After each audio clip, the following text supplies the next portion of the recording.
Hello, everyone. Welcome back to another episode of Pro Tri News. Hello, everyone. Welcome back to another episode of Pro Tri News. I'm your host, Kyle Glass, joined today by Mark and Pat. We told Talbot to sit this one out. We want some real experience coming in. So we got Mirinda Carfrae and Skye Moench. So thank you guys for joining us today. Happy to be here. Thanks for having me. Yeah, thanks, Kyle and Patrick and Mark. Good to be here. Essentially, we sacked Talbot and we exponentially grew our knowledge base by bringing these two on to replace Talbot, especially in the women's field. He doesn't bring much in general, but when it comes to women's racing, he brings controversy, which is good and bad. Great. As long as you don't get dragged down with it, but otherwise. So do you, though, Mark. I had one bad episode, all right? I didn't think it was bad. No, thank you, Skye. No, in hindsight, neither do I. But whatever. Right, we're not here to talk about that. We're here to talk about Ironman Nice, which is rolling out this weekend. It is a week today, isn't it? Sunday. Yep. And it seems like almost everyone has made it to the start line. Skye opted out, didn't make it to the start line, but very much a family decision. Yes, very much. Almost everyone. You say that, Mark, but Daniela retired this year, and I think early in the year, everyone thought she would be the big factor. Like maybe this would be the big, she turns up like she did in Roth or like we've seen before. That would sort of almost give her the title. And then also blanking on the other person I was going to say that's not here. Oh, Taylor Knibb. Yeah, Taylor Knibb. Taylor Knibb didn't qualify, right? Totally. So it's not like she's necessarily missing this race. It's more of a choice for her. With the Daniela retirement, are you glad? I'm kind of glad to see her go out almost on her own terms. I know she wanted this one more race, but so many people drag their careers on in other sports that, you can go back to like Muhammad Ali or people like that, the real goats of the sport.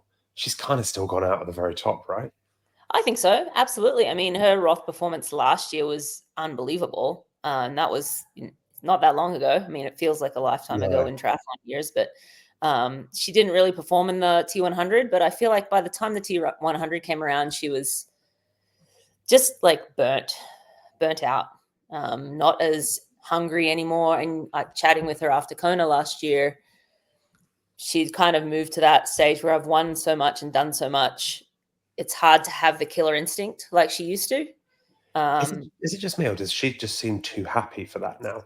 Yeah. Like, she's got a great partner. She just seems to be living her absolute best life. Absolutely. And nothing to prove. Yeah. So I would have loved nothing more than to see Daniela go and dominate Nice and just end on that note. But I would rather her not show up at all than to just, jog it in just to do it. So I think it was a good call on her part. And she's here this week. She's she's doing a bunch of like meet and greets and all that sort of stuff. So it's kind of nice as well.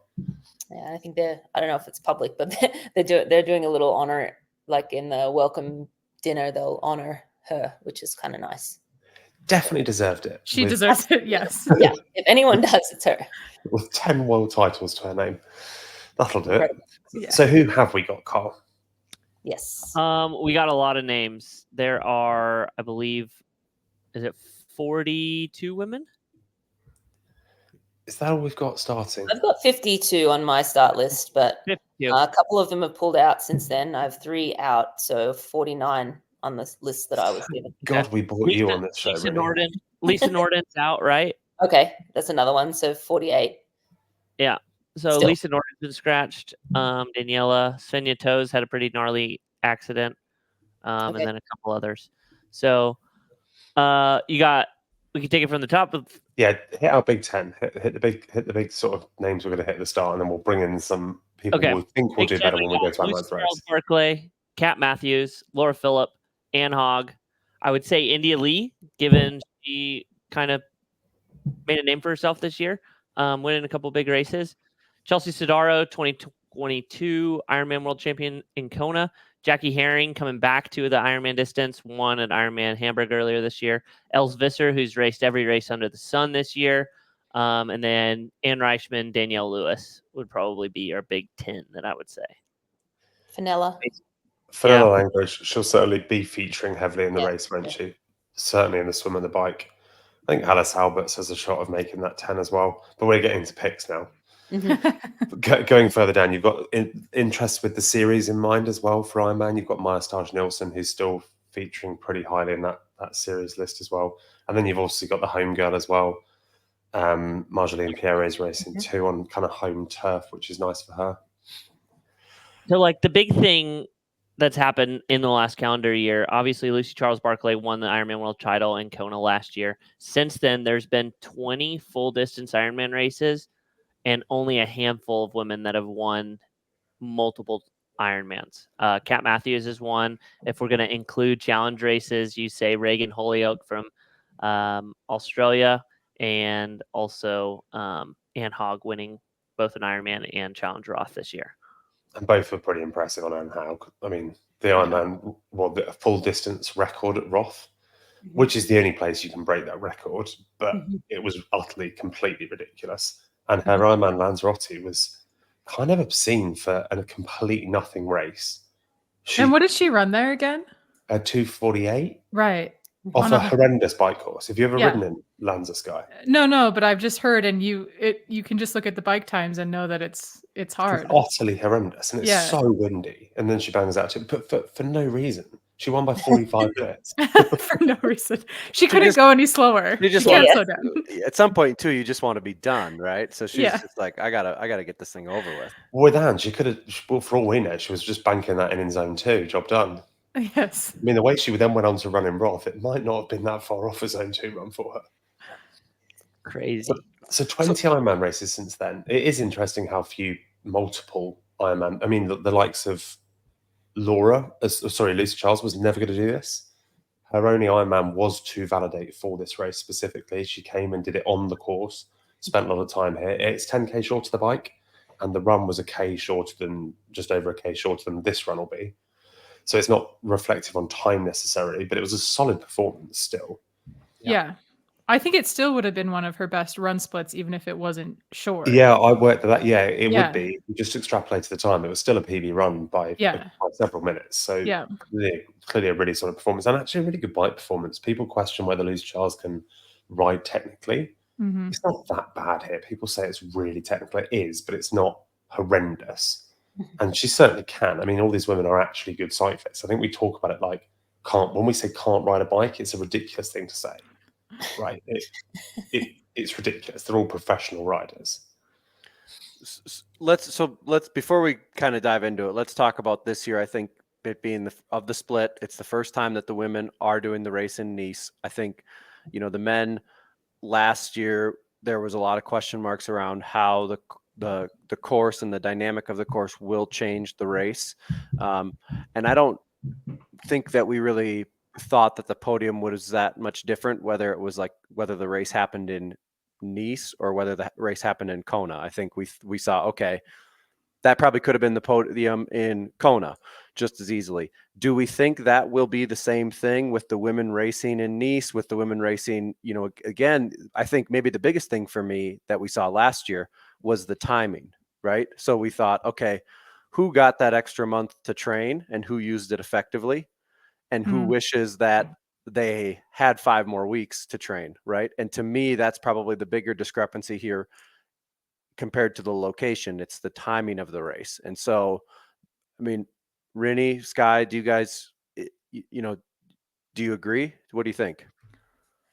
I think the women who perform at the top in Kona are going to be the women who perform at the top here. Like, I just totally believe in general that if you're a top performing athlete, it's not about the course, because everyone's going to prepare meticulously and they're extremely talented and fit and everything, and they're going to do well here. So, not to say that this course maybe won't give some other women the opportunity to really shine that we wouldn't expect perhaps, but if we're just talking like that top 4 or 5 women, I think they're going to do very well. And even with the timing, I think most of them, maybe with the exception of Lucy, we don't have a lot of intel on maybe what Anne Hogg has been planning the whole year, but it seems like most of these women have been targeting this race all year, even if they've gone off and done T100 or, focus on the Ironman series. I think World Championship in general just always gets full attention and devotion. Yeah, I think exactly what Skye said. Championship races generally just tend to be able to get it together for the big day. And yeah, it's no secret that the race was this date, a year ago when everyone planned out their season. Yes, the T100 came in, temptation to pick up that contract and do those races. But I think, the smarter athlete can plan the season out and still perform well throughout the year and still progress and then be there on the big day. The big question mark, I think, is Lucy Charles Barclay. Like, yes, she raced very well in, her validation and, quieted some of the doubters about her cycling ability. And Annie Haag was not there at all in the T100, but banked 2 massive performances in the full distance. So she really has been quiet all year, but also 2 big performances in the year already. Is that going to take away from her performance in Nice? And then, you have, we can talk through the whole field, and we will, I'm sure, but athletes like Laura Philipp, I think, seem kind of dangerous. She seems like she's really targeted this race and hasn't chased points and T100s and seems to really have been meticulous with her planning. So I think she's dangerous. Chelsea Sodaro, who knows? I think the Laura one's really good. I think she's the person in my head there that's focused on this the most. This was a late decision for Lucy. For Kat, she's done both series and done other stuff, and she's she had a really low moment in London, but that was only 3 weeks after Roth. We don't know. Whereas Laura seems fully in for this. Yep. Yeah, I would agree. What about the course? So I have this feeling that the climbing dynamic nature of the course will have more of an effect on the women's race than it will the men. That's kind of how I see it. Is that any agreement from you two on that? I think my thought on the climbing, and just from my experience racing these women and racing world championships on different courses, is sometimes what happens with climbing, and it totally depends on the athlete, but people get a little nervous to go hard on the climbs, right? Like they think, oh, I don't want to burn myself out, or people can start doing a lot of looking around, like, oh, what's this person doing? Should I, they cue off other people, or is she going to push this hard? Okay, if she is, then I will, but if she's not, then I'm not. So I think maybe what the climbing can do could just maybe play more mind games with some of the women, and it I don't know who, or I don't have an example, but I've just been in situations personally where we get to a climb and no one's even pushing hard because no one wants to make a move. So I think there's opportunity in that, honestly. I think the climb and the course can really favor the bold, and the difference between a climb and a flat is like you're not going to get that same draft effect at 10 meters, whatever the actual drafting zone is. At the end of the day, you got to push that power up the mountain. Yeah, so, and follow on with that, Skye. That further makes Laura Philipp more dangerous because she's swims willing a little slower, and so she'll be chasing all day, and then there'll be women in that main group, possibly Annie Haag, possibly Chelsea Sodaro, possibly Kat Matthews, and they're going to need to be aware. I know they're aware, but sometimes when you get in the moment and you're like, I'm pushing pretty hard. Should I attack now? Should I take a risk now? Should I burn a match now and get rid of these women? I think they'll overthink it maybe. I guess. Yeah. Yeah, I guess the difference for that group. I guess the difference, Skye, with the climbing in the races, like St. George, for instance, where there's there's hills and people do that. Those climbs are 10, 15 minutes. Oh, yeah. This is like, if you just look at the climb itself, it's an hour. It's like 18K, right? The big but one? That's just the climb. But before you get there, there's 2 horrendous kickers that are like 15% for 3 minutes. Mm-hmm. And then there's like 8K of drag climb, and then there's a little descent, then the climb starts. Mm-hmm. I just think there's so much more potential that if you have a group going up, someone's riding the right pace for them. Mm-hmm. Someone's riding too slow and someone's riding too hard. No one is perfectly matched on a climb like that spread out. Yeah. And I just don't see how we don't have some massive explosions and some people that get to the run and wish they'd worked harder. And they've got someone like Anne Haug on their heels, and they're like, oh, I really wish I'd kicked this earlier. So that's what I think. That's why I say I think this course could really favor someone who's willing to go out and be bold. And like Rennie said, I think Laura Phillip does that. And a lot of times she is alone riding from the back and she has no one to cue off of. And she just, I mean, I watched it in Kona. She just freaking last year took that bike course by the horns and rode so hard to get her way up there. So yeah. Does this swim? Okay, we talked a lot about the bike, but let's start with the swim. Let's try and do this. Let's try and do this in order. Does the swim in Nice provide any difference from the swim in Kona? Is it effectively like the same swim where they're both going to always be non-wetsuit? The swim in Nice is a little bit more technical, potentially with the in and outs, but does that, I mean, is it going to change anyone's ultimate result on race day, or is that the same for the two venues? Well, I think that I haven't been to Nice and I haven't raced in the ocean there, but I think the thing with the ocean is currents or which feet you get on can matter a lot. So I think, and this is true in Kona, the positioning in which feet and group you get in can really make a difference of even minutes sometimes. So whether that's because of the course or the conditions or just tactics, I don't know. I think it'll be about the same. Without having been there and swam in it, it's hard to like totally. Mark probably has the most intel on this. Yeah.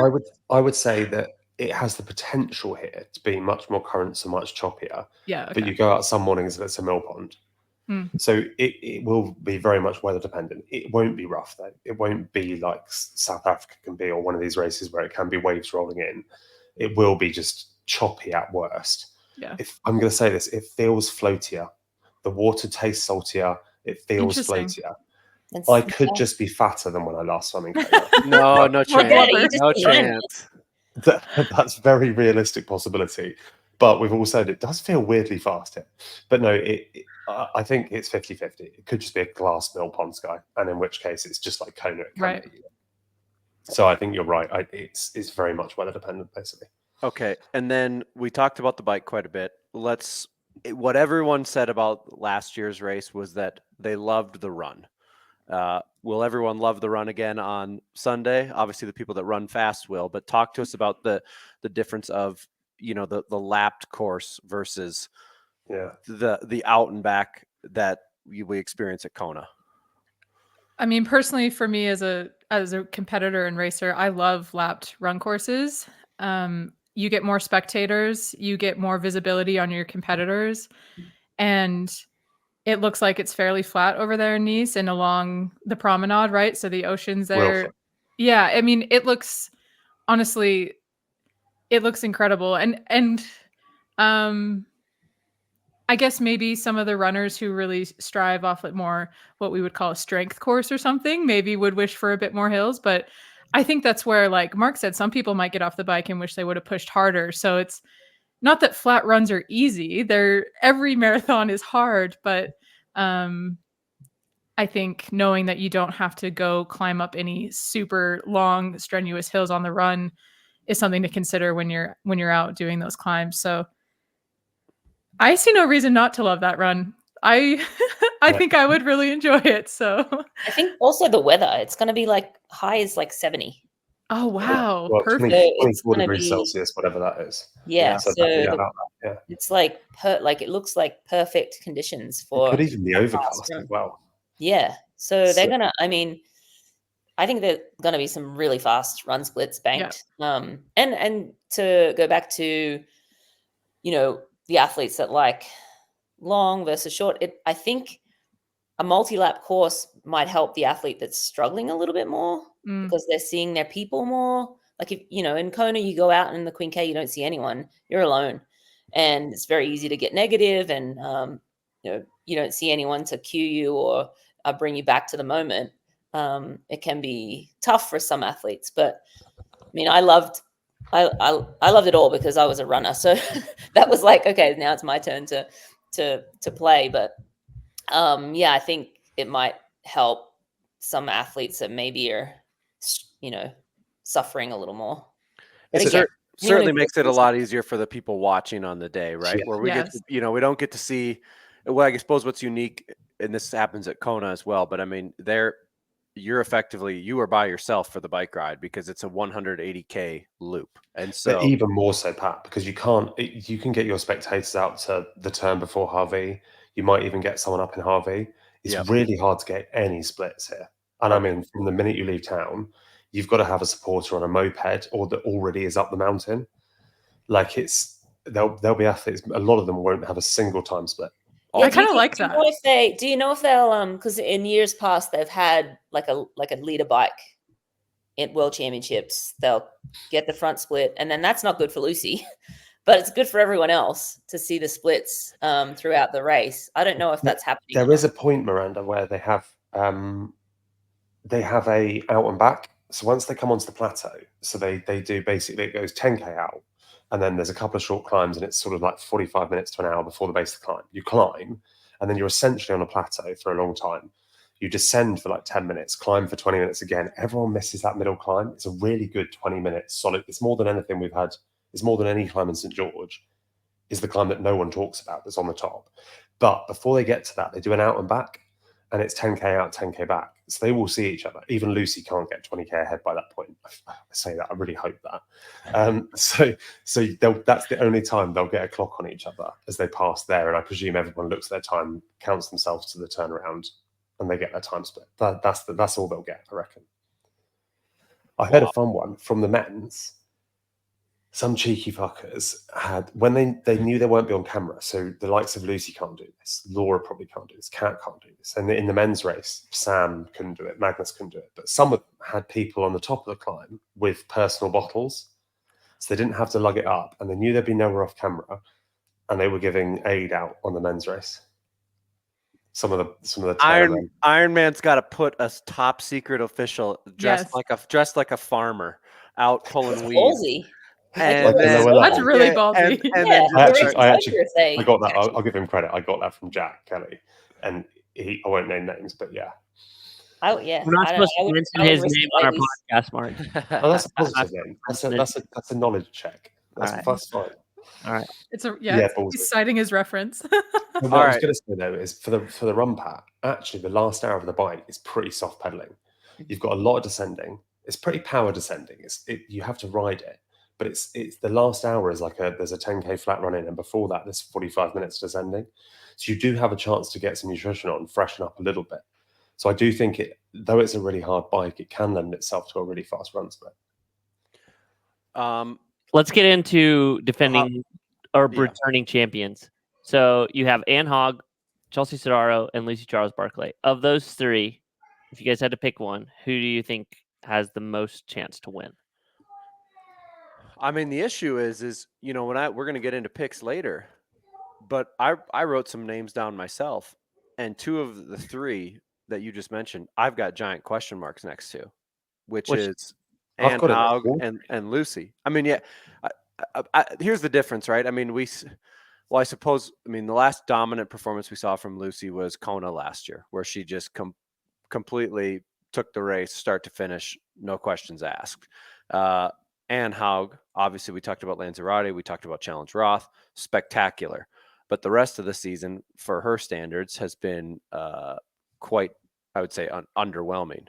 And so my question that I have with Anne is around timing. And we saw this with Magnus last year, where he smashed Challenge Roth, and then the quick turn with 4 or 5 weeks less of training, just wasn't able to get the full engine back for Nice last year. I think Anne will run into that same thing. Look, Lucy didn't finish her last race.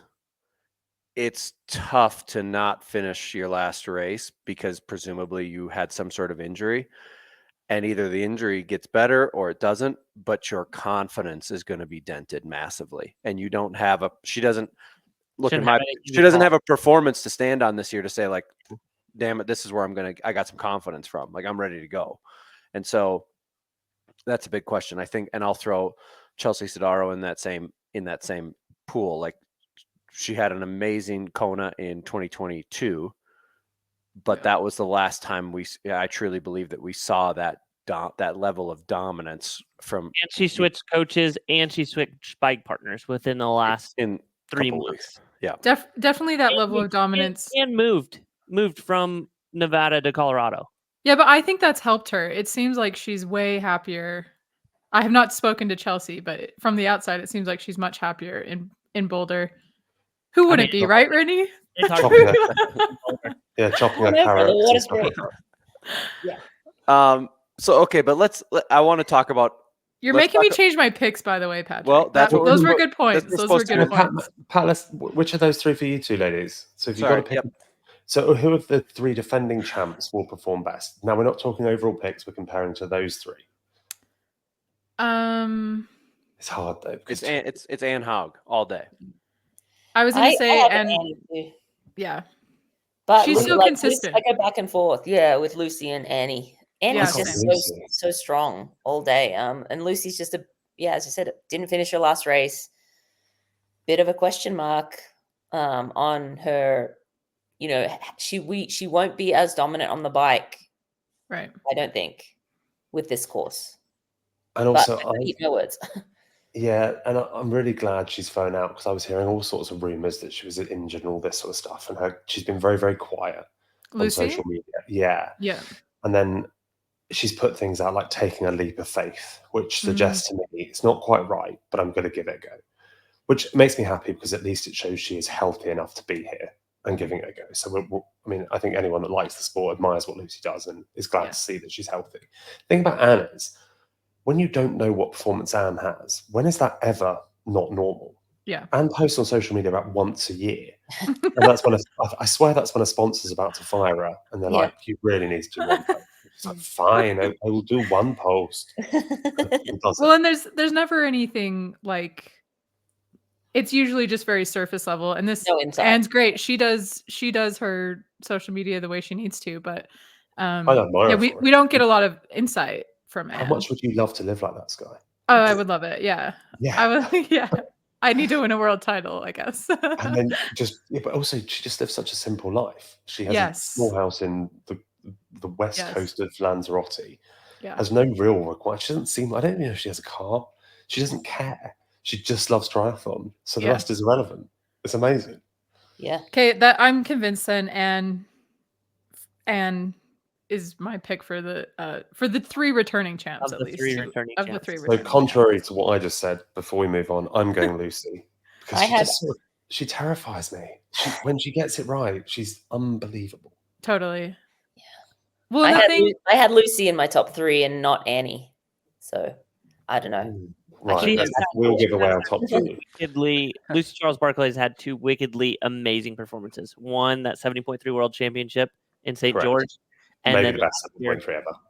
Last year in Kona. Those two performances and maybe the best Ironman ever. It's hard not to have her on the podium, right? Like she's been on the podium at every World Champs. Yes. Like, right? But then Anne. I know. Well, outside of London was the first time she didn't finish on the podium since 2017 or something completely obscene. Yeah, that is weird. Oh, what are we talking? Who is that? A robot? Yeah. So if you don't put Anne on a podium, I just think you're an idiot based on stats alone. No, it's true. She's been on every World Championship podium she's started. Like, that's just facts. But then again, Lucy Charles on the Ironman World Championship, if she started, she's been on the podium, right? Yeah, every time. That's a Patrick's point. The turnaround. Like, it used to be that racing Roth and then Kona was dangerous. Now it's like, it's fine. Just race every other weekend. You're good to go. I mean, that's happening across all sports, though. I really think that's a big nutrition change. Like, you see it in cycling now. You see these guys that can do all three tours. You can see the likes of Pogacar can just do whatever race he fancies and still be good. You couldn't used to do that. And I just think it's intelligent training and nutrition. Yep. And as someone who likes to do like back-to-back Ironmans, I love doing a 3-week turnaround and racing a lot. I see that less as a concern. And I know people talk about it all the time, but I think it's where if you're mentally driven and motivated to do it, I think that's the bigger issue than necessarily like, oh, are you technically 1000% recovered for the next race? A lot of it just has to do with the drive. I mean, you can't cheat the recovery, but you know what I'm saying? Like, if it's not mentally exhausting you, I think that's half the battle. Yeah. I will say, Skye, I would have you right up there in this race. I think this would really suit you. I would have bet on myself Chasing too. course, I chasing know. course. You live in the I mountains. know. This would suit you. 2 more Trust years. me. Really good. She'll have more power. Trust me, when I was like, am I going to be pregnant? Am I not? Nice was the thing that I was like, okay, if I don't get pregnant, Nice is going to be amazing. So this was the one race that I really, yeah. Anyway, it's all right. 2026, right? Maybe it'll be there. Yeah, I think it's through 2026. Okay. Well, you can put me in your pick then, Mark, hopefully. I appreciate it. You'll be in it. Kyle, are we doing some outsiders before we go on to the main picks? What are we doing? No, I want to do how the race is going to play out.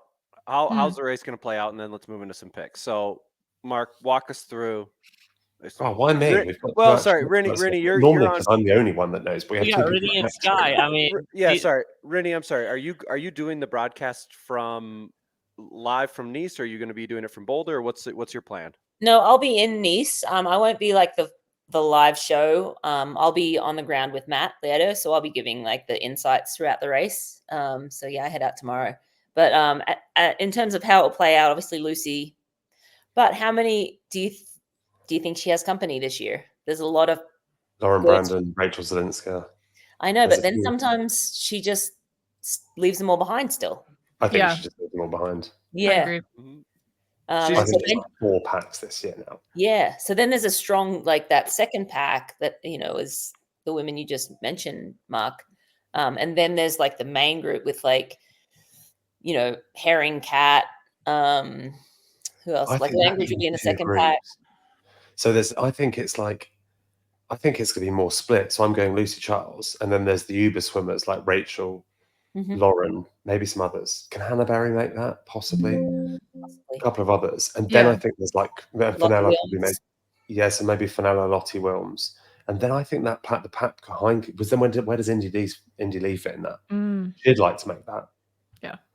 So she'd like to make that pack as well. And then you've got like, I mean, if you put Kat and Chelsea, all those lot together, Kat would be happy in there. That'd be a good swim for her. Doesn't want to see Laura Phillip out of the water there though. So then there's another pack because yeah. Because in that pack's Laura Phillip, Ann Hogg, that group, right? And usually is up there more. Yeah. People don't rate Anne swimming, but she'll be in. I think she'll be one ahead of Laura. Yep. Yeah. Yeah. She had a great. Anne had a great swim last year in Kona as well. I remember seeing her come out of the water, and she was no issues there. So we're saying we're going Lucy Charles out front. Yep. And then of that chase pack, the riders in there are Lottie Wilms, Fenella Language. They can ride. So Elsa's a little bit further. Elsa's is much further back. Yeah, hopefully. Well, I say hopefully, obviously biased. Not for Els. I love Els, but but then the pack comes out behind. That's the big question. What's the gap from Lucy to the main contenders like Anne, Laura, Kat, Chelsea, those names? And it wasn't big in Kona last year. Lucy didn't swim that well. She just rode really well. Go on then. How does the bike play out, Miranda? What are we saying? Mark, it's Mirinda. Mirinda, sorry. It's Rinny. Let's just go with Rinny. It's easy. Rinny, every American calls me Miranda, and I'm like, ugh. So that's why we have a really famous TV show here called Miranda, and that's the only other person I know with a similar name. How does it? Well, that's the question, right? Does Lucy get out of sight, out of mind, right? On a course like this, I think on the climb, she does maintain that lead, or maybe make some more time because she's got no one else to mess around with. And who knows where the lead vehicles are? Always like nice helping hand sometimes. Less of a factor here, though, right? Because it's not. Yeah. You would think so, but it's still. I don't know. Yeah, for sure, especially the first 10K.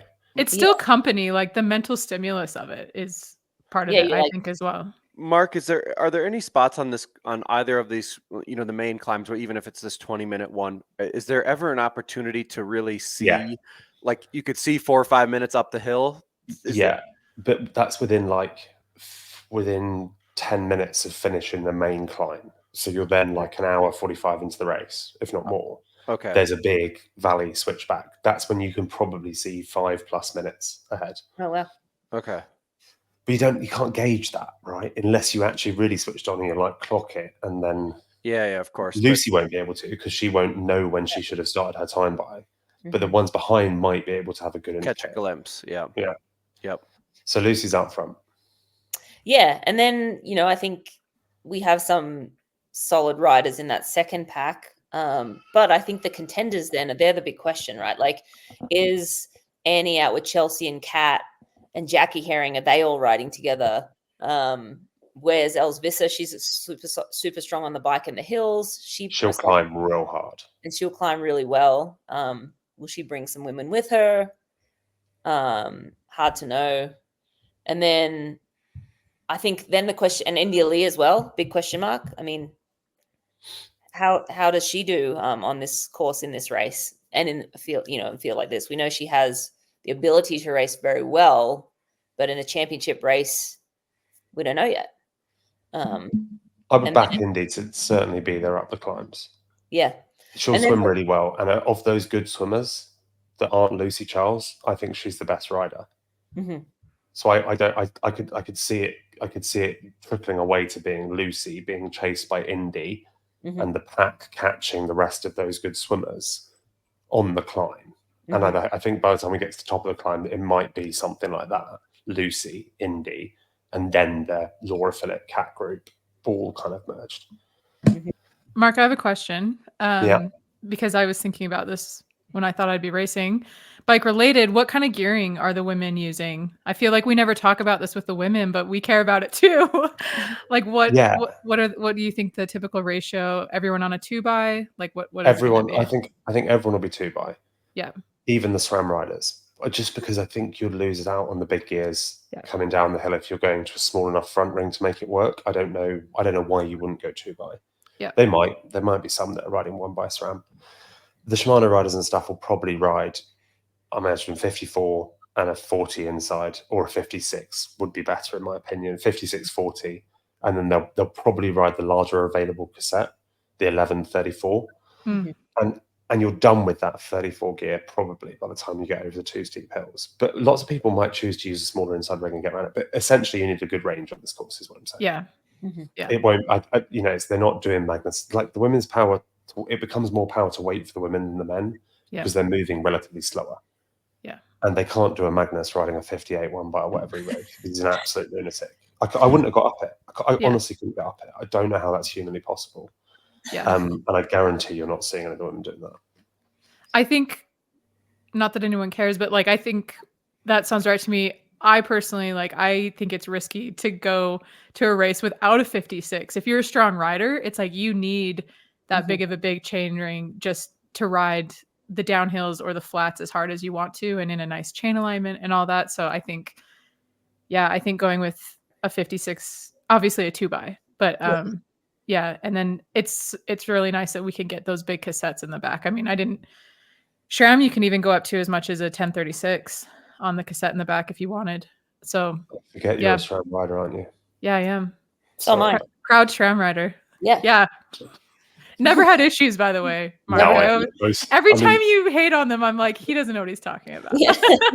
I mean, let's see Jonas Fingergaard, right? Or Wout van Aert. They seem to make it work. They got no problems. Yeah. Yeah. No, I think you're right. Charge your batteries. It's fine. Yeah. Pay attention.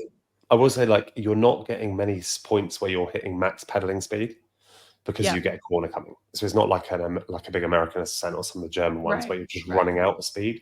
You're kind of picking it up through gravity. I think you need it. I'm with you. You just need it in case you need it. Like, you never want to run out of gears. That's just not a scenario you want to be in. So unless it's a crazy, crazy fast descent where no one's pedaling, then you want the gear. And the kit choice here is a more interesting decision than the men's race, I think. Yeah. The men's race is moving faster. Yeah. Because the power to weight becomes more of an issue for the women because they push relatively less power and are going slower. So it just swings back in that favor. Is everyone riding a disc? Like I've been trying to pay attention. Yeah. Okay. Exactly I know Laura Phillip is. She posted about it. Like I know most people. I think most people will. I'll be surprised if we see any 80s on the back. Yeah, they're so light these days.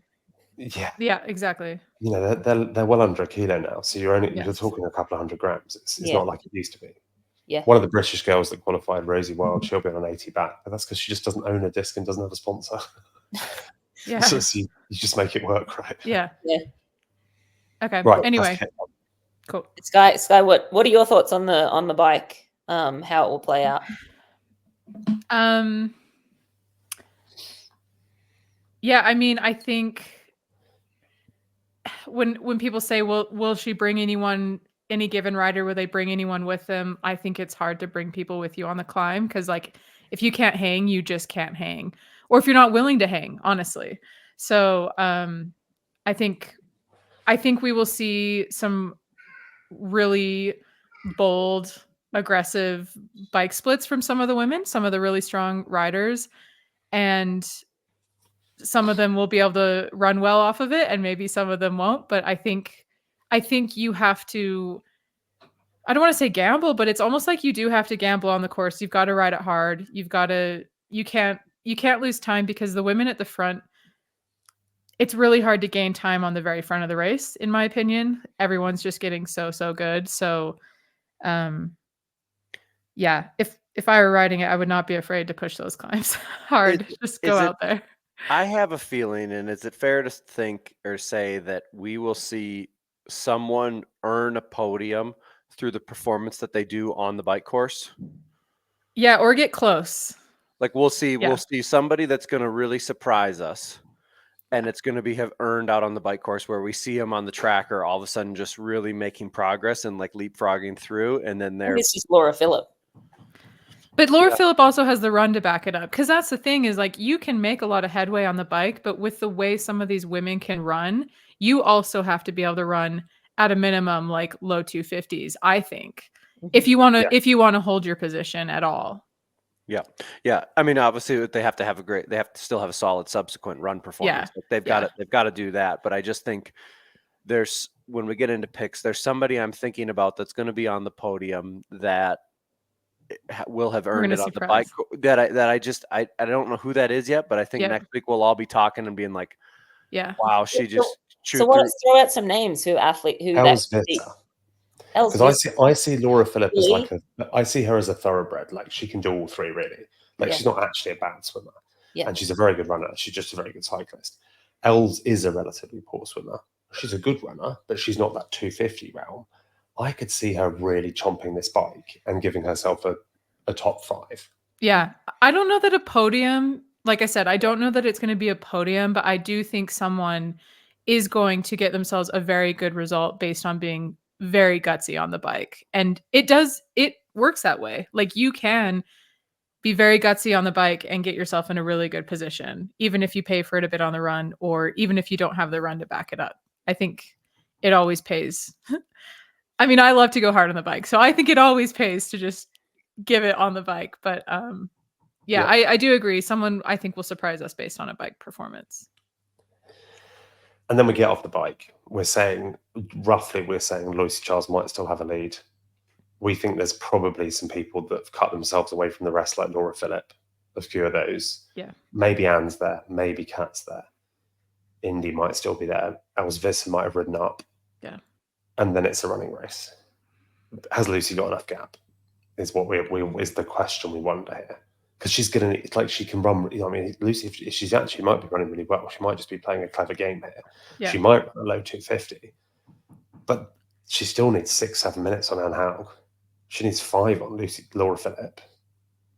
Yeah, I think the question with Lucy for me isn't if she's capable of keeping her lead from a capability standpoint. It's whether she's been dealing with an injury since she didn't finish her last race, which I had forgotten about, which Patrick mentioned. So that would be my question mark with that. But yeah, I think she's capable to keep her lead if she's healthy and fit. And what are they running? Wow, I just realized one we haven't mentioned. Danielle Lewis. Yeah. She's really good cyclist. Very good runner. Yeah. But she's really far back on the swim. Really typically. Yeah. She's not even, she's like behind Els Visser. 15 minutes. Yeah. Right. Okay. Yeah. It's too much in this field. Not as far back as Kylie Simpson, but close. And so what are we going to see, Rinny? What are we going to see for run splits? what do we think is going to, one, ultimately get the job done, and then two, what do we predict we're going to see for the fastest run split on the day on this new course? Well, I think Annie Haug's the one who will put down the fastest run split, and it just depends if she's ready to go. And I think if she is, she could go to a sub 245. Yep. 243, 244. I think we'll see. I think we'll see three women. I think we'll see three go sub 246. I was going to say, I think to be on the podium, you'll absolutely have to be sub 250 if you even want to have a chance at it. But I bet even top 10, we're going to see most women. There's a lot of really good runners. I mean, people are just running faster. I think you're going to be in that 250 range to even be in the top 10. It's mad, isn't it? Yeah. That would win you any race you started 15 years ago. And now can we take this first talking about Anne Hogg, a 41-year-old that is going to have the fastest run split? It's just crazy to me. Well, it is crazy, but then it's not crazy because, as Mark mentioned earlier, triathlon's her whole world, right? I don't think the age thing is an issue, right? If she's healthy and she's been doing the training, then she centers her whole. There's no kids, there's no distraction, and she loves it. So why That's not? True.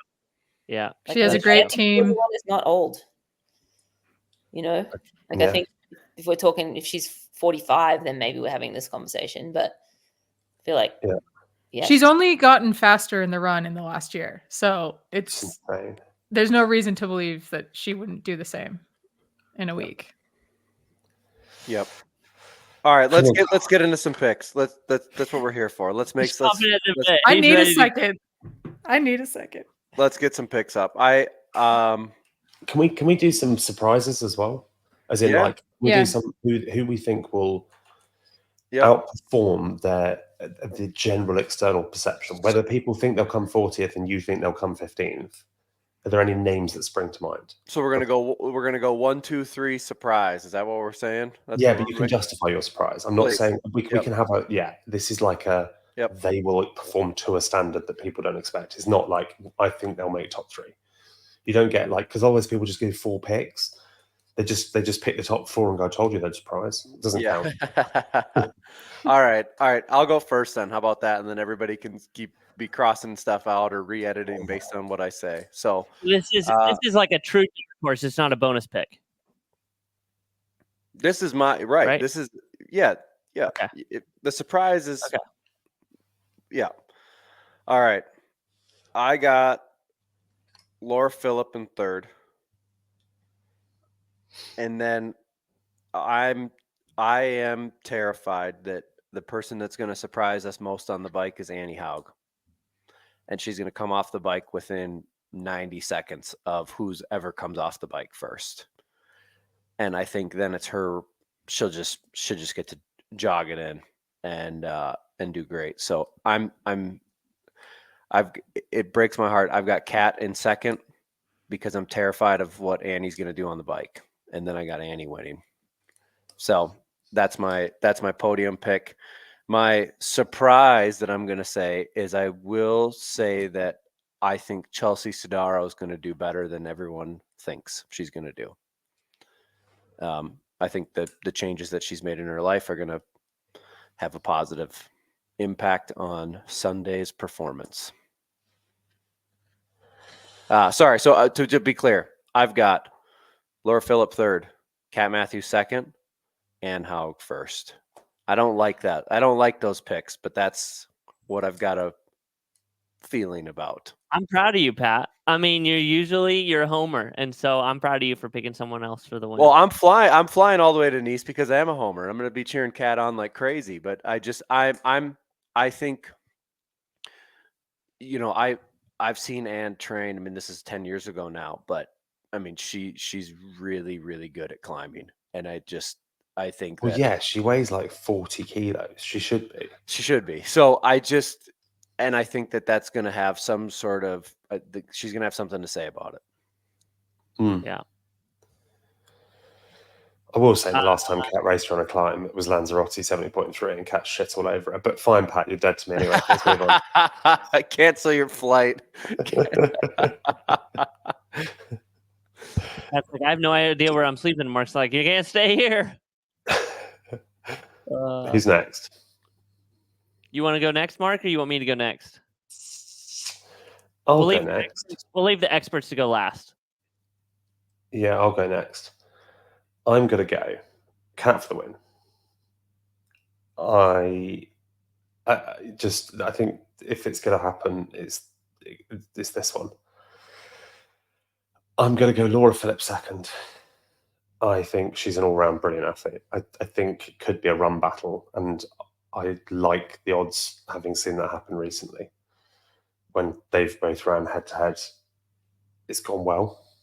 London, they ran head-to-head. San Francisco, Kat did her on the bike, on the climb a couple of times. After she dropped her chain, she just dropped her again on the climb. So unless her camp's been super good, I feel good about that. And then I've got to then not put on the podium, right? This is the problem. I've got to not put on the podium Anne or Lucy. What a moron. Like, they both finish on a podium every day of the week. Yeah. It's an impossibly hard pick there. Anne in third. I think she loses a bit on the bike. I don't know where.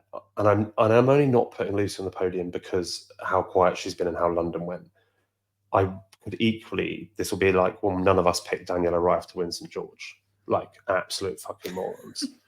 Lucy's probably just supremely excellent and wins by 10 minutes. And none of us will be surprised. We'll just be as wrong as usual. So, yeah, I'm going with that. And then my surprise, I could see Nikki Bartlett, who no one talks about. No one really knows. She's won a bunch of domestic Ironman. I could see her in and around the 10th, top 10ing it, beating some names, like, I think she won't have a great swim. She'll grizz through the bike really hard and she'll run a sub 3.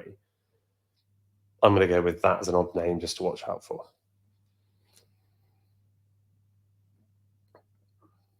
Carl, you're muted, mate. We've been doing this for 4 years. Golly, it's like I should run the show or something. Those are good picks, Mark, is what I was saying. And every time that I put Cat first, I'm gonna not put Cat on my podium at all. But it's not because I don't think I'd she can do appreciate it. that. It's out of me trying to be a little superstitious right now. So I'm not going to pick your wife at all for any of the podium spots. I'd actually genuinely appreciate that. You are a horrible omen. I think that Lucy's actually going to be fired up and ready to go. I have her picked to win. I'm regretting it already. I think that she trained on this course. I think she got the confidence that she needed from winning and being on this course a couple of months ago. And I think that she's been fully focused on this since she made that decision. And so she was like, I'm pulling the plug on London in the middle of the race because I want to win another world title and get another dog. So I think that's going to be... Tinfoil hat's gone on today. You think that was a fake injury? I don't think it's a fake. I think that there was a niggle probably. And she was like, nah, I don't want to risk it. To be fair, that's what she said at the finish line. It did very much sound like, just don't want to do any actual damage here. Yeah, just shut it down. So yeah, I'm going Lucy for the win. Second place, I'm going to go, but this completely blows apart my other conspiracy theory, which was Anne Hogg's going to win, and then she's going to ride off into the sunset and retire and not fulfill the rest of her T100. She'll be doing a DD Grice bar. She'll be racing forever. But I'm going to go Anne second, and then third place. I have to pick an American. Someone's got to do it. You're finding an American over Laura Phillip. I'm going with Jackie Herring. Okay, yeah, fine. If you had to pick one, fine. I think that Jackie's win at Ironman Hamburg was huge for her, big for her confidence. Super good performance as well. Really good performance. I think that kind of solidified her and gave her the confidence she needs. She's had a fantastic year being coached by Ian O'Brien. I know Ian O'Brien's had like maybe like a little bit of a dark cloud, and some people he hasn't been able to work with, but him and Jackie have made it work. So I think that it'll be interesting to see how Jackie plays on kind of a hillier course. Obviously, she's from Wisconsin, doesn't live in the mountains or anything like that. So that will be the trick. So, but I'm going with her as my American to round out the podium. The surprise. Who's surprising? The surprise I'm going to go with is Rachel Zelinkas. I think that she could go top 10 and surprise a lot of people. She'll be there on the swim. She'll be riding really, really well. The run will be probably the biggest question mark. But swimming in college, I saw her out riding the course. Yeah, I think that'll help her out a lot. So Kat set off, and then I was faffing around with something, and I was in the car, and Rachel came past, and I actually drove behind Rachel for like 20k. She can ride a bike. Yeah. Like, and then her Lake Placid like power. That's a not technical course, but it's powerful. I think that's a really good shout. I was really impressed with her in Lake Placid. I did not expect her to be that good. Yeah. And she can descend. Like, there's no skill problems for her. So I hope she's not riding the giant tri-spokes she had on that day, but hey. All right, which one of you guys wants to go next? Skye or Rennie? I can go because I feel like we're just splitting hairs here for the podium. It's so hard. I'm just going to go with my initial podium that I wrote down, even though I've switched it like 50 times throughout this conversation. So first off, I need to be on Mark's good side. I need him to give me splits when I get back to racing. So I'm going to go with Kat for the win. Yes, Skye. No, but really, this was my initial before we talked. So I had Kat for the win. I think she's obviously had some bad luck the last couple world championships, and she is hungry for this. And I agree. Like, this is a course where if Kat's gonna, not that she couldn't win it in Kona, but this even lends more to Kat and her strengths, this course. So Kat for the win. And then I had Lucy Charles Barkley for second because you can't count her out. Yeah. You can't count her out. And, you know, even if her run's not 100%, she just can get such a big lead between her swim and bike that I think she'll be able to hang in there. And then I had Jackie on the podium as well. You know, I've loved seeing what Jackie's done this year. She's so mentally sound. She just gets the work done. There's no drama, and she's a great all-around swim bike runner, and maybe even especially a runner. So I think this course and the vibe, I think her family's going to be out there. This is going to mean a lot to her. I think Jackie feels like she's nothing to lose, right? Like, she's just having a great year and enjoying this. So, plus, you know, I'm officially part of like Team Mom. Well, not officially. So I got to get like the American, I got to get a mom in there. So, no, I really do. I would love to see Jackie on the podium. It would just be incredible. And then the surprise, I think I'm going to go with Danielle Lewis. I think that Lake Placid win is going to give her some confidence that she's needed. And she is a really powerful bike runner. And if she can just keep her morale high, she's going to be coming from really far back. But I think she knows that, right? She knows that's the position she's going to be coming from. And if she can just chip away at it all day, I think it'll pay off for her. And definitely see her in the top 10. Is this her first Ironman World Championship? No, she's raced Kona, hasn't she? Did she? Yes. Okay. So she's got, you know, a little experience even sometimes well helps. twisted. I like it. That's good. Yeah. So I'm going to go with her. I'd love to see her do well. She's been working away really hard at things for years. And excellent. Surprise. There's two pictures. So now Kyle's had Jackie Herring. You've had Jackie Herring. And we haven't mentioned her in all of our analysis so far. And I feel a bit daft. No, I mean, we're mentioning her when it counts. Yeah. Good. I mean, she's ranked at 15th in the world right now in the PTO ranking. Her swim, and her Hamburg race was excellent. She surfed the wheels there, which is not an insult, it's sensible. She what? And she surfed the wheels in Hamburg, and then she got ridden past and dropped in Lake Placid. So what I haven't seen is the bike power. Mm-hmm. But we've seen her have it in other races in 70.3, so we know she has it. I just wonder whether she's remembering this Ironman. You can actually go a lot harder than you think you can, and perhaps this will be the time to show it. Yeah, She beat 3 big names at Hamburg: Maya Staj Nielsen, Fenella Langridge, and Els. Yeah, comfortably as well. Yeah. Comfortably. yeah. Okay, we saved the last picks for the 3-time champ, Rennie.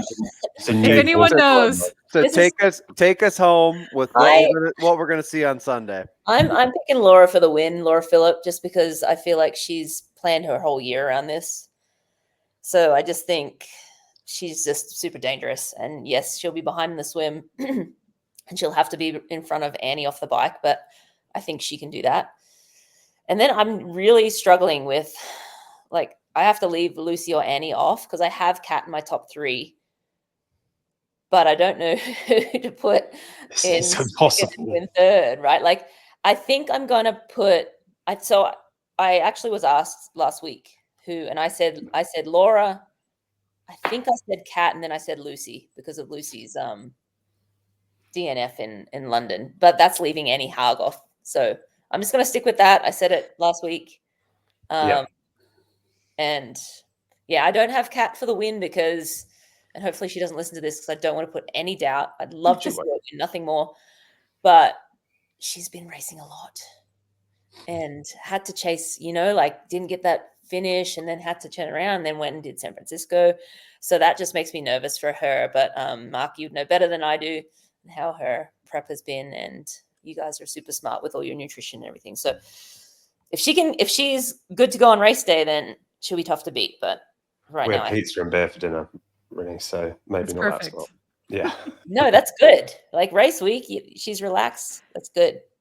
Get the carbs in. What about your surprise, Rennie? Oh, my surprise! I have Els Vista. Yeah, I like that.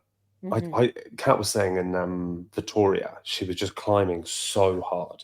And then if you saw she did it in Zellamzee as well, she rode loads of time into Laura Madsen.